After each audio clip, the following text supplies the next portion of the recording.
کرنے کی اجازت نہیں تھی۔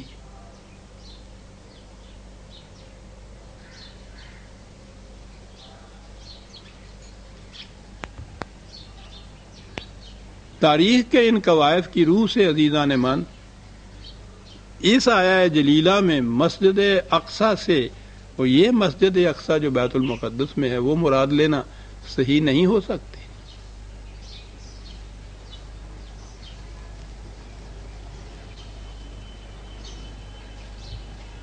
غیر مسلم مورخین نے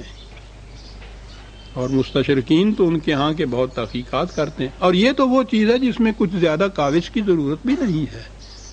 ان کی تاریخیں جو ہیں یہودیوں کی اور عیسائیوں کی، خود آپ کی، اس میں یہ چیزیں موجود ہیں کہ سن 70 میں یہ سب کچھ تباہ اور برباد ہو گیا تھا۔ حضور کے زمانے میں، بلکہ حضرت عمر رضی اللہ تعالیٰ عنہ کے زمانے تک میں کھنڈرات تھے۔ اس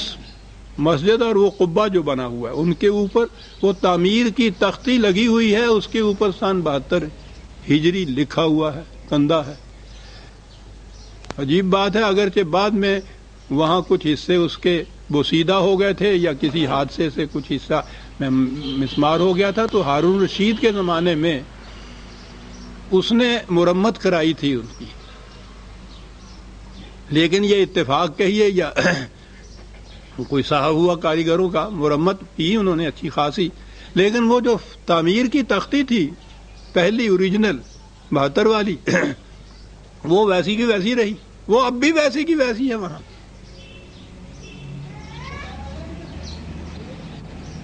میں خود تو نہیں گیا کہ میں اپنا چشمدید یہ کہوں، لیکن یہ تو وہ چیز ہے کہ جس پہ ہزاروں لوگ ہر سال وہاں سے ہو کے آتے ہیں سر۔ اس کی تفصیل لکھی ہوئی ہے، بڑی تفاصیل سے ان علاقوں کی متعلق تو بہت کچھ سیاحتوں میں لکھا گیا ہے نا، یہ موجود ہے۔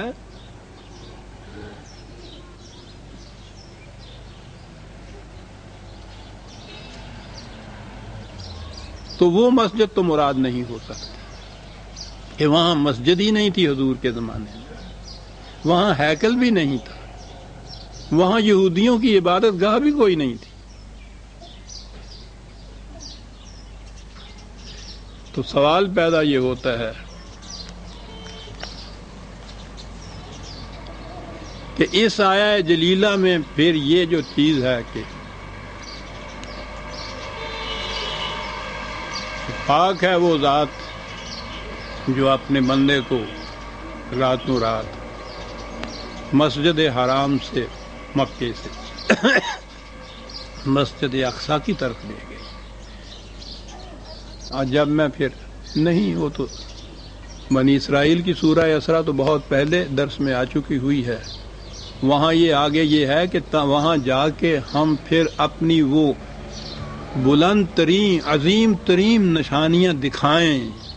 جن کے لیے یہ پہلے تیاریاں ہو رہی تھیں مکے کے اندر، اور آگے یہ ہے اس قسم کی نشانیاں جیسے حضرت موسیٰ علیہ السلام کو مصر سے ہجرت کرنے کے بعد سینا کی وادیوں میں اور فلسطین کے علاقوں میں دکھائی گئیں۔ اس قسم کی بے دست و پا، ذلیل و خوار، مظلوم و مقہور قوم بنی اسرائیل کو مملکت کا مالک بنایا گیا، تمکن عطا کیا گیا، اور پھر یہ ہزاروں سال تک کہیے، اور جو ہے شوکت سلیمانی اور ہیکل داؤدی جو ہے وہ تو دنیا کی تاریخ کے اندر بے نظیر ہے، وہ چیز عطا ہوئی۔ ان چیزوں کو خدا نے اپنی نشانیاں قرار دیا ہے، یہ دکھایا جیسا ہم نے موسیٰ کو، ایسا کچھ دکھانے کے لیے ہم اپنے بندے کو مکے سے مسجد اقصی کی طرف لے گئے۔ کہاں لے گئے؟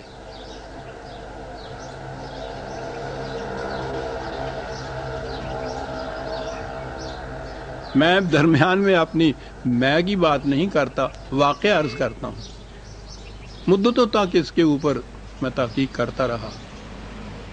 کاوش کرتا رہا۔ میں نے یہ بات لکھی کہ یہ آیت یہ تو نبی اکرم صلی اللہ علیہ وسلم کی ہجرت سے متعلق ہے، جو حضور نے مکے سے مدینے کی طرف ہجرت کی تھی راتوں رات۔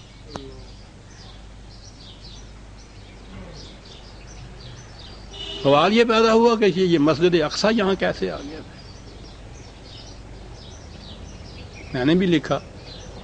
اور مجھے خوشی ہوئی اس کے بعد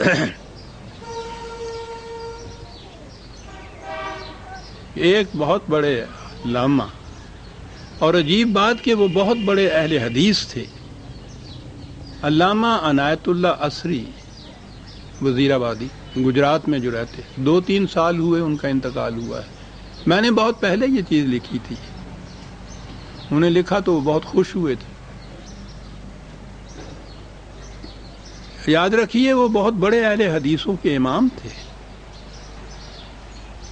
انہوں نے احادیث کی روح سے یہ ثابت کیا کہ جو میں نے لکھا ہے وہ صحیح ہے، یہ آیت ہجرت سے متعلق ہے،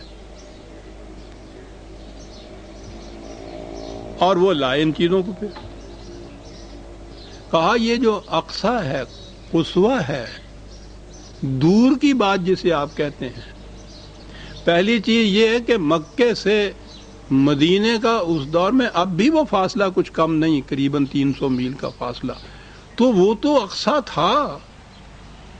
بہت دور، وہ اتنا دور کہ جس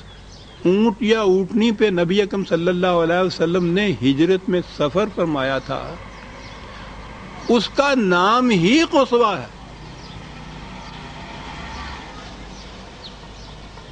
اقصی کی طرف لے جانے والی اونٹنی۔ نبی اکرم صلی اللہ علیہ وسلم کی ہجرت سے پہلے مدینے میں مساجد موجود تھی، وہاں نماز پڑھی جاتی تھی،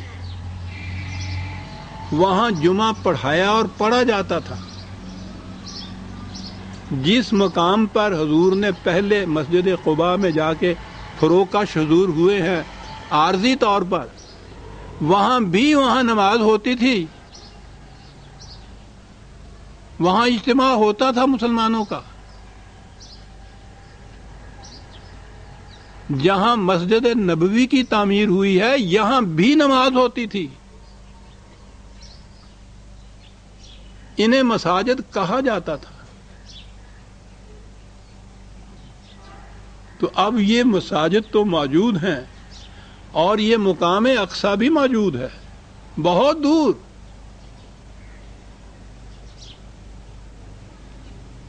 اور یہ سبحان اللہ جی، جو سبحانہ کا لفظ قرآن میں آتا ہے وہ تو کوئی بڑی عظیم چیز ہوتی ہے، جس کو بیان کرنے سے پہلے یہ آتا ہے کہ وہ ہے جس کو یہ قدرت بھی حاصل ہے، یہ معنی ہوتے ہیں اس کے، کہ مکے جیسی زندگی بسر کرنے والے، مکے کے اندر پتھر پڑ رہے ہیں، گالیاں پڑ رہی ہیں، جان کے لاگو وہ ہو رہے ہیں، بلند آواز سے کوئی کلمہ زبان پہ نہیں آنے دیتے۔ ان حالات میں ساتھی پہلے ہجرت میں حبش کی طرف چلے گئے ہیں، حضور طائف کی طرف تشریف لے گئے ہیں، تو وہاں انہوں نے پتھر مارے حضور پہ۔ وہاں ان حالات میں، اور دعویٰ پہلے دن سے حضور کا یہ، اور خدا کا وعدہ کہ بہت بڑا تمکن حاصل ہوگا اس دین کو، مملکت حاصل ہوگی، یستخلف الذین، استخلاف فی الارض حاصل ہوگا ایمان اور عمل صالح کے نتیجے میں رسول اور تمہارے ساتھیوں کو، محمد رسول اللہ والذین معہ کو۔ یہ وعدے، یہ دعوی ہو رہے تھے۔ مکے کی زندگی اس قسم کی تھی، تو یہ جو کچھ کہا جا رہا ہے یہ ہے نا وہ آیات کبریٰ، کہ اب ان آیات کبریٰ کو دکھانے کے لیے ضروری ہو گیا کہ جیسے موسیٰ علیہ السلام نے ساتھیوں کے ساتھ مصر سے ہجرت کی تھی سینا کی طرف، قرآن میں یہ اگلی آیت کا اگلا حصہ یہ ہے، اسی طرح سے اس مقام سے ہجرت کی جائے گی ایک ایسے مقام کی طرف دور، اور وہاں ہی اس کو وہ مسجد کہنا۔ میں کہتا ہوں یہ تو عجیب بات ہے کہ وہاں مساجد موجود بھی تھیں، نہ بھی ہوتی میں کہہ رہا ہوں تو جہاں جا کے، مسجد کے معنی اس قسم کی عمارت ہی نہیں ہے، وہ سینٹر ہے، وہ مرکز ہے جہاں سے خدا کی حاکمیت کی آواز بلند ہونی ہے، وہاں جہاں خدا کے اس نظام اور اس قانون نے نافذ ہونا ہے، جس مقام سے بھی ہو، خواہ عمارت وہاں نہ بھی ہو۔